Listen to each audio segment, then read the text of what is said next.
κλιματικής αλλαγής που γίνεται. Η πολιτική μετανάστευση είναι υποχρέωσή μας και μιλάμε για άσυλο και είναι κάτι τελείως διαφορετικό και σε αυτό έχετε απόλυτο δίκιο. Η Ελλάδα έχει καθυστερήσει πάρα πολύ να εξετάζει πολλές υποθέσεις. Έχετε απόλυτο δίκιο. Θέμα ποσόστοσης θα θέσετε, θα νομοποιήσετε, θα υπάρχει κάποιο όριο ή όσοι θέλουν. Ποιος είναι ο σχεδιασμός σας? Εγώ θεωρώ ότι όλοι πρέπει να. Όσοι θέλουν. Όλοι 1,5 δισεκατομμύριο από την Ινδία να έρθουν αύριο το πρωί. 1,5 εκατομμύριο από την Ινδία να έρθουν. 1,5 δις. Δηλαδή όλη η Ινδία που είναι μια αναπτυσσόμενη χώρα που έχει μια οικονομία πολύ πιο καλύτερη από τη δικιά μας, θα έρθουν. Να σας θυμίσω ότι είναι η Βραζιλία, η Ινδία. Στην παιδική θνησιμότητα. Ναι, να πούμε όμως ότι υπάρχουν περιοχές που έχουν ανάπτυξη. Είναι η Βραζιλία, η Ινδία και η Κίνα και η Ρωσία. Το λεγόμενο ΒΡΙΚ. Στην Ινδία είναι το πρόβλημα τώρα? Όχι, δεν είναι. Έχουν ανάπτυξη, αλλά πεινάνε οι άνθρωποι. Στη Βραζιλία ζουν στις φαβέλες. Δεν έχει σημασία. Λοιπόν, εντάξει. Παρακαλώ, κύριε Κελίδη, τη θέση σας. Κοιτάξτε να δείτε, κύριε Κολιβά, είναι γεγονός ότι όλοι διακατοχόμαστε από τις αρχές του ανθρωπισμού και του ουμανισμού. Αλλά το θέμα είναι ότι πρέπει να παραδεχτούμε ότι η Ελλάδα δεν μπορεί να δεχθεί απεριόριστο αριθμό λάθρομεταναστών. Δηλαδή κάποια πράγματα πρέπει να τα λέμε με το όνομά τους. Και γι' αυτό εδώ θέλω να πω ότι η Δημοκρατική Αριστερά είχε την τόλμη να ζητήσει την εφαρμογή των μέτρων για την πάταξη της λαθρομετανάστευσης. Δηλαδή είναι ένα φαινόμενο που έχει κάποια όρια. Δεν μπορεί δηλαδή η ίδια η χώρα να αντέξει ένα επιπλέον κύμα λαθρομεταναστών. Και από την άλλη, σε καμιά χώρα της Ευρώπης, ας πούμε, δεν γίνεται αυτό το φαινόμενο. Επίσης, θέλω να σχολιάσω ότι με βρίσκει εντελώς αντίθετο το να λέμε ότι θα πρέπει να νομιμοποιήσουμε όλους τους λαθρομετανάστες. Δεν γίνεται σε καμία χώρα του κόσμου. Δεν μπορούμε να το κάνουμε. Είστε δηλαδή και εκπαιδευτικός. Δώστε μας και μια εικόνα. Όχι, δεν λέω να τους κυνηγήσουμε. Να τους σκοτώνουμε, να τους βάλουμε σε ένα καράβι και να τους βουλιάξουμε μέσα, τι να τους κάνουμε? Είπα από την αρχή ότι κάποια μέτρα πρέπει να πάρθουν. Όλους μας διακατέχουν οι αρχές του ουμανισμού. Ναι. Αλλά το θέμα είναι ότι σε αυτά τα πράγματα δεν υπάρχει άσπρο μαύρο. Και η χώρα μας έχει συγκεκριμένα όρια. Δηλαδή υπάρχουν αυτή τη στιγμή περιοχές. Εντάξει, εμείς στην Καβάλα δεν το αντιμετωπίζουμε τόσο έντονα το πρόβλημα. Αλλά υπάρχουν περιοχές όπως στην Αθήνα κυρίως, αλλά και στη Θεσσαλονίκη, όπου το πρόβλημα πλέον είναι έξω από κάθε έλεγχο. Και ακριβώς αυτό εκμεταλλεύονται και κάποια κόμματα όπως η Χρυσή Αυγή, ας πούμε. Επειδή γίνεται εμπόριο στην ασφάλεια και ο κόσμος όλος και ο φασισμός βασίζεται στην ασφάλεια και στην ευημερία. Γι' αυτό κιόλας έχει ανάπτυξη και έχει ένα ανέβασμα η Χρυσή Αυγή. Είστε εκπαιδευτικός, κύριε Κελίδη. Φαντάζομαι συνομιλείτε και με συναδέλφους σας από την Αθήνα και από άλλες περιοχές. Υπάρχει πρόβλημα πραγματικά? Συγγνώμη για την παρέμβαση που κάνω για να φέρουμε σε αυτό το θέμα, καθώς είναι ένα πολύ σημαντικό θέμα και είδα ένα πρόσφατα ρεπορτάζ και ετοιμάζουμε και εμείς ένα ρεπορτάζ με τις συνθήκες, αν υπάρχει ισονομία και ισοπολιτεία μεταξύ Ελλήνων και αλλοδαπών στα σχολεία. Υπάρχει πρόβλημα. Ποια είναι η γνώμη σας? Κοιτάξτε να δείτε, όντως υπάρχει πρόβλημα, κυρίως στην Αθήνα, με συναδέλφους μου που συζητάω από την Αθήνα. Σε πάρα πολλά σχολεία ήδη ο μαθητικός πληθυσμός είναι μισός-μισός. Και σε πολλά σχολεία υπερτερούν οι μετανάστες. Δημιουργεί κάποιο πρόβλημα αυτό? Ασφαλώς δημιουργεί μεγάλο πρόβλημα στην εκπαιδευτική διαδικασία, γιατί είναι πολύ δύσκολη, όχι η αφομοίωση, αλλά η ενσωμάτωση των παιδιών μέσα στο σχολικό περιβάλλον. Και καταλαβαίνετε ότι χρειάζεται πολύ μεγάλα χρονικά περιθώρια για να ομαλοποιηθεί η σχολική ζωή. Μάλιστα. Κύριε Τσακύρη. Λοιπόν, όσον αφορά το θέμα της μετανάστευσης, αυτό που πρεσβεύουν οι ανεξάρτητοι Έλληνες ουσιαστικά είναι την αλλαγή του νόμου περί ηθαγένειας του κυρίου Ραγκούση και φυσικά την αυστηροποίησή του. Την καταγραφή εντός 6 μηνών όλων των μεταναστών νομίμων ή οποιονδήποτε άλλων στην Ελλάδα στα αστυνομικά τμήματα και την επεξεργασία των στοιχείων αυτών με την Ιντερπολ και με όλους τους υπόλοιπους διεθνούς οργανισμούς, ώστε να ξέρουμε και ποιους έχουμε δίπλα μας. Το να δούμε όλοι αυτοί οι μετανάστες, εάν τυχόν δουλεύουν στη χώρα μας, αν κάνουν φορολογικές δηλώσεις, εάν προσφέρουν δηλαδή στο εθνικό παραγόμενο προϊόν, τη δημιουργία ποσόστοσης στην Ελλάδα, δεν μπορούμε να αντέξουμε 20% σε ένα πληθυσμό 10 εκατομμυρίων να έχουμε μετανάστες. Προτείνουμε ένα όριο στο 2,5% και όσοι συλλαμβάνονται λαθρέοι, άμεση απέλαση. Και μάλιστα απέλαση στη χώρα καταγωγής τους και με χρέωση των εξόδων απέλασης στις χώρες στις οποίες μας έχουν δηλώσει ότι προέρχονται. Στις πρεσβείες και τα προξενία τους στην Ελλάδα, οι οποίες, εάν τυχόν αρνηθούν να τα πληρώσουν, μπορούμε άνετα να τα χρεώσουμε στους λογαριασμούς του ρεύματος, της ΔΕΗ ή οτιδήποτε άλλο θέλουμε. Πολύ επιγραμματικά σας το εξήγησα. Αυτές είναι οι θέσεις των ανεξάρτητων. Γνωρίζετε ποιες είναι οι διαδικασίες σήμερα όταν συλληφθεί ένας παράνομος μετανάστης στην Ελλάδα? Δηλώνει ένα όνομα και μια χώρα προέλευσης, του δίνουν ένα μήνα περιθώριο να φύγει από την Ελλάδα και αν ξανασυλληφθεί, δηλώνει πολιτικός, μάλλον κάνει μια αίτηση για πολιτικό άσυλο και του δίνεται άλλος ένας χρόνος περιθώριο για μέχρι να εξεταστεί το αίτημά του. Αυτά τουλάχιστον γνωρίζω εγώ. Και ξέρετε ότι αν έχει και ανήλικο τέκνο, το ανήλικο τέκνο, αν μπορεί να αποδειχθεί η ημερομηνία γέννησής του, εγγράφεται αυτόματα στο ελληνικό σχολείο. Ναι, σαφώς. Και μετά από 6 χρόνια παίρνει και την ηθαγένεια. Μάλιστα. Αυτή είναι η διαδικασία. Δεν γνωρίζω αν υπάρχει σε κάποιο άλλο ευρωπαϊκό κράτος. Βέβαια, φαντάζομαι θα συμφωνήσετε ότι η ευαισθησία, ειδικά προς τα παιδιά, πάντα υπήρχε από τους Έλληνες και πρέπει να υπάρχει ακόμα πιο έντονο. Το συζητάμε. Απλά η ευαισθησία όσον αφορά στον άνθρωπο πρέπει να υπάρχει, είτε αυτός είναι λευκός, είτε μαύρος, είτε Έλληνας, είτε Τούρκος. Προτιμάμε όμως ως ανεξάρτητοι Έλληνες και δεν νομίζω να υπάρχει διαφορά εδώ από κανέναν.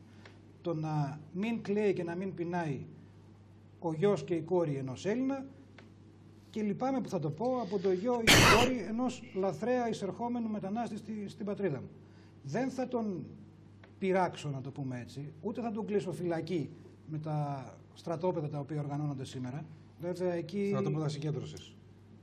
Εκεί υπάρχουν και διάφορα. Είναι στρατόπεδα συγκέντρωσης. Τους μαντρώνουν τους ανθρώπους. Γιατί να το κρύψουμε. Και μάλιστα δεν λύνουν και το πρόβλημα. Βέβαια, αν γνωρίζετε, οι κάτοικοι στην Αμυγδαλέζα έκαναν την εξής πρόταση. Να μπουν εκείνοι μέσα στο στρατόπεδο και να δώσουν τα σπίτια τους στους μετανάστες. Να σιγουρέψουν το φαΐ τους. Για να σιγουρέψουν το φαγητό τους, τη στέγασή τους και να μην πληρώνουν και το τέλος το χαράτσι της ΔΕΗ το περιβόητο. Και όπως είναι γνωστό, όπως γνωρίζετε, σύμφωνα από τις μελέτες που έχουν γίνει, οι μετανάστες περισσότεροι δεν επιθυμούν να μείνουν στην Ελλάδα. Σαφώς. Το 74% επιθυμεί να πάει σε άλλη ευρωπαϊκή χώρα. Και εξού το Δουβλίνο 2. Και εδώ υπάρχει η εξής απορία. Οι άνθρωποι που το ψήφισαν δεν γνώριζαν ότι για να μπαίνει αυτός ο όρος, κάποιοι που τον βάζουν κάτι θέλουν να προστατεύσουν. Ουσιαστικά αυτοί οι όροι προστατεύουν τη Μεγάλη Βρετανία, προστατεύουν τη Γερμανία, την Ολλανδία, τη Φιλανδία και τα σκανδιναβικά κράτη. Γιατί φαντάζομαι ότι κανείς δεν θα ήθελε να μείνει στην Ελλάδα ή στην Πορτογαλία ή ακόμα και στην Ιταλία. Με τις σημερινές συνθήκες, να. Μα και με τις προηγούμενες συνθήκες. Εντάξει, με την Ιταλία, γι' αυτό λέω με τις σημερινές συνθήκες, να το εξετάσουμε. Αλλά σίγουρα θα πηγαίναν προς τις βόρειες χώρες, αν θέλετε, ή προς την Μεγάλη Βρετανία, όπως έχετε ήδη πει. Με τις σημερινές συνθήκες της Ελλάδας, πάντως, δεν νομίζω να θέλουν ακόμη όσοι μπήκαν λαθρέα ή και νόμιμα ακόμα στην χώρα μας, δηλαδή τον Έλληνα επιχειρηματία, δεν νομίζω να αντιμετωπίζει διαφορετικά το φορολογικό καθεστώς από ότι έναν μετανάστη Πακιστανό που έχει ένα σουβλατζίδικο στο κέντρο της Αθήνας. Εάν είναι νόμιμος ο άνθρωπος, τους ίδιους φόρους με το διπλανό καταστηματάρχη που είναι Έλληνας πληρώνει. Αυτός ο οποίος είναι λαθρέος και ψάχνει να κρυφτεί και πιθανόν να καταλήξει και στην εγκληματικότητα, λόγω πείνας ή οτιδήποτε άλλο, εκεί εντοπίζουμε το πρόβλημα. Αυτός είναι το πρόβλημα και όχι αυτός ως άνθρωπος, αλλά αυτός ως κατάσταση στη χώρα μας. Πάντως να βάλουμε στην κουβέντα μας και να πούμε ότι η μετανάστευση στην Ελλάδα δεν είναι κάτι καινούριο. Η μετανάστευση υπάρχει από τη δεκαετία του 70 και υπάρχουν πάρα πολλοί συμπολίτες μας πλέον που ήρθαν ως μετανάστες. Βεβαίως υπήρχαν πάρα πολλοί συμπολίτες μας πλέον και συνέλληνες πλέον με την υπηκότητα που έχουν πάρει από τη δεκαετία του 70 που τιμούν την Ελλάδα, ζουν, εργάζονται, έχουν κάνει οικογένειες εδώ και είναι φωτεινά παραδείγματα. Και αυτό πρέπει να το πούμε και να δώσουμε και ένα μήνυμα στην ελληνική κοινωνία, που η ελληνική κοινωνία ποτέ δεν ήταν ξενοφοβική και δεν πρέπει να γίνει. Φαντάζομαι συμφωνούμε εδώ. Δεν πρέπει να γίνει, έχει γίνει ξενοφοβική. Το αποδεικνύει με την πολιτική της έκφραση που είναι η Χρυσή Αυγή. Η άνοδο της Χρυσής Αυγής, συν της άλλης και ενός εθνικοπατριωτικού χώρου που έχει αυξηθεί, όπως είναι τώρα οι ανεξάρτητοι Έλληνες, όπως είναι ο χώρος θεωρώ ότι ανήκει στον εθνικοπατριωτικό χώρο λίγο πιο δεξιά από τη Νέα Δημοκρατία. Δεν ανήκουμε σε κανένα χώρο. Γι' αυτό και το κάλεσμα του Πάνου του Καμένου, αν τον ακούσατε στις ομιλίες. Τον έχω ακούσει ήταν ότι να παρατήσουμε τέλος πάντων αυτές τις μάσχες του αριστερά, του δεξιά, του μέση, του κέντρου, του πίσω, του μπροστά, του πέρα και του δόθε, όπως είπα και στην αρχή, και να πάμε όλοι μαζί να παλέψουμε για μια Ελλάδα που θέλουμε δικιά μας και πάλι πίσω. Δεν υπάρχει εθνικοπατριωτικό, δεν υπάρχει αριστερό, δεν υπάρχει μπρος και πίσω. Αυτό που υπάρχει σήμερα, κύριε Μάλιο, είναι μια πάρα πολύ δύσκολη κατάσταση, οικονομική προς το παρόν. και επιτρέψτε μου να το πω, πιθανότατα και εθνική στο μέλλον, που πρέπει να αντιμετωπίσουμε όλοι μαζί.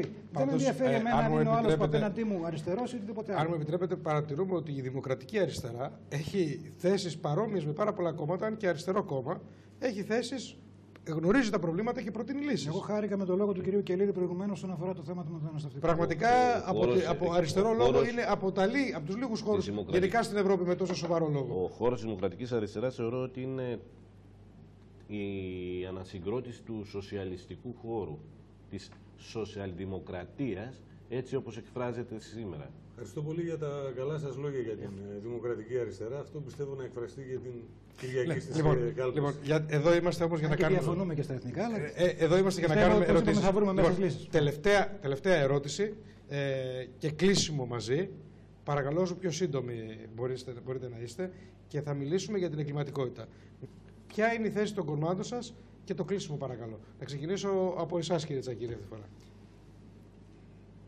Λοιπόν, εγκληματικότητα. Προηγουμένως κάναμε μια αναφορά και το συνδέσαμε λιγάκι με το θέμα των λάθρο μεταναστών ή όπως αλλιώς θέλετε να τους αποκαλέσουμε. Θεωρώ ότι δεν είναι σωστό να το συνδέουμε. Θα συμφωνήσουμε ότι δεν είναι σωστό να το συνδέουμε. Εγκληματικότητα υπήρχε, να το πούμε έτσι, στην χώρα μας. Απλά έχει ενταθεί τα τελευταία χρόνια και αν θέλετε για δύο λόγους. Προσωπική, αν θέλετε, άποψη. Πρώτον, λόγω της πολιτικής ανυπαρξίας για την αντιμετώπιση ή μάλλον την θέσπιση κανόνων, μάλλον αισθήματος ασφάλειας στην Ελλάδα. Δεν μπορεί δηλαδή ο προϊστάμενος των σωμάτων ασφαλείας να είναι πολιτικό πρόσωπο. Γι' αυτό και η πρόταση, αν θέλετε, των ανεξάρτητων Ελλήνων είναι ότι η διοίκηση, η ηγεσία των σωμάτων ασφαλείας θα πάει στη φυσική του μορφή. Δηλαδή, αυτός που θα διοικεί τα σώματα ασφαλείας θα είναι ο αρχηγός της αστυνομίας. Θα υπάρχει πολιτικός προϊστάμενος υπό τη μορφή υπουργού, ο οποίος θα είναι ο σύμβουλος της εθνικής ασφαλείας, ούτως ώστε να δίνει τις πολιτικές κατευθύνσεις. Εάν λοιπόν ο αρχηγός της αστυνομίας ξέρει ότι δεν θα είναι διορισμένος από ένα πολιτικό κόμμα, ότι θα τον εκλέγουν οι συνάδελφοί του, θα κάνει και σωστά τη δουλειά του. Θα παίρνει τις σωστές αποφάσεις σύμφωνα με αυτά τα οποία έχει διδαχθεί. Και μάλιστα να σας το προεξήνω και λίγο πιο παραπάνω. Στα σώματα ασφαλείας και στις σχολές της αστυνομίας θα τα διαχωρίσουμε τελείως από την είσοδό τους από τις πανελλαδικές εξετάσεις. Στην πρότασή μας για την παιδεία, έχουμε καταθέσει την πρότασή μας μάλλον με μια τελείως διαφορετική πρόταση εισαγωγής αυτών που θέλουν να ενταχθούν στα σώματα ασφαλείας, στην αστυνομία, να το πούμε έτσι. Δεν ξέρω, όσον αφορά το θέμα της εγκληματικότητας, το παίζει ρόλο και η οικονομική κατάσταση της χώρας ως δεύτερος παράγοντας. Το ότι υπάρχουν πλέον πάρα πολλοί συμπολίτες μας, έχω κάνει προσωπικά κουβέντες με ανθρώπους οι οποίοι έχουν φτάσει στα όρια τους για οικονομικούς λόγους, πολύτεκνοι με 4 και με 5 παιδιά, άνεργοι για 4 και για 5 χρόνια, οι οποίοι μου λένε με ντροπή και κόκκινα μάγουλα ότι έχουν σκεφτεί να μπουν σε μία τράπεζα και φοβόταν ότι θα τους συλλαμβάναν ακόμα από την είσοδο επειδή μόλις βλέπαν αστυνομικό μπροστά τους θα σηκώνουν τα χέρια τους ψηλά. Ξέρετε τι σημαίνει για ένα πολύτεκνο πατέρα το να βλέπει τα παιδιά του να πηγαίνουν στο σχολείο και να μην έχουν να του δώσουν 1 ευρώ για να πάρει ένα σάντουιτς? Ξέρετε τι μπορεί να κάνει αυτός ο πατέρας? Δεν με ενδιαφέρει αν είναι λαθρομετανάστης ή αν είναι Έλληνας. Ο συγκεκριμένος πατέρας λοιπόν, για να θρέψει τα 4 παιδιά του, για να ανεβεί αν θέλετε και στα μάτια της γυναίκας του ότι κάτι αξίζει, μπορεί να προβεί σε τέτοια διαβήματα που θα προκαλέσουν μετά, μα αυτός, πέφτουμε από τα σύννεφα. Είναι δυνατόν? Μην ξεχνάτε ότι πριν λίγες μέρες ένας νεαρός 23 χρονών στην Παιανία καταδίωξε και σκότωσε έναν Αλβανό, αν θυμάμαι καλά την εθνικότητα, δεν έχει σημασία, επειδή απείλησε τη μητέρα του όταν μπήκε να κλέψει στο σπίτι του. Και όλοι γυρίσαν να πούνε, είναι δυνατόν αυτό το παιδί? Το περιστατικό είναι λίγο διαφορετικό. Να θυμίσω ότι ο λόγο διαρρήκτης δεν έχει σημασία η εθνικότητά του, δεν έχει σημασία από καμία σημασία απολύτως. Μπήκε, απείλησε στο ένα σπίτι και στη συνέχεια μπήκε και στα διπλανά σπίτια. Ήταν επί μισή ώρα και έκανε βόλτες. Αυτό δείχνει την ατιμωρησία που υπάρχει στο ελληνικό κράτος και το αίσθημα ότι δεν πρόκειται να με πιάσει κανείς. Αλλά φαντάζομαι ότι από όλους μας είναι καταδικαστέα, τουλάχιστον σε αυτό το πάνελ σήμερα, η αυτοδικία. Ότι δεν είναι λύση να καταδιώξεις και να σκοτώσεις κάποιον άνθρωπο γιατί μπήκε στο σπίτι σου να σε ληστεύσει. Η αυτοδικία σίγουρα δεν είναι λύση. Εγώ προβάλλω το αίσθημα του αδίκου που δέχεται ο επιτιθέμενος. Μάλιστα. Δεν μπορούμε να ξέρουμε πώς θα σκεφτεί ένας ενήλικος ή ανήλικος με ένα μαχαίρι στο λαιμό της μητέρας.